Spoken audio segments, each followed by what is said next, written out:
Alors le blocage s'est organisé avec l'union locale CGT qui mardi a souhaité nous rencontrer pour faire des actions fortes pour cette journée de mobilisation nationale avec le blocage du dépôt de la RTCR pour qu'aucun bus ne circule ce matin.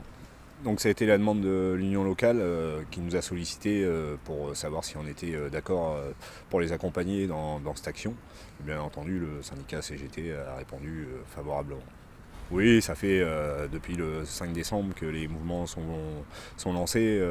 À un moment, il faut aller un peu plus fort et taper un peu plus dur pour espérer enfin se faire entendre sur cette réforme des retraites. Au-delà du niveau national, nous rencontrons actuellement des problèmes internes d'incivilité, d'agression depuis 8 jours. On a la 4e agression et encore une hier soir dans le quartier de Villeneuve.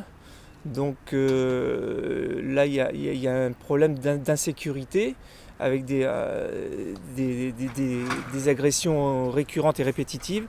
Donc le syndicat CGT demande la mise en place d'une procédure qui soit claire, visant à informer l'ensemble des conducteurs des agressions, leur permettant ainsi de faire valoir ou non leur droit de retrait.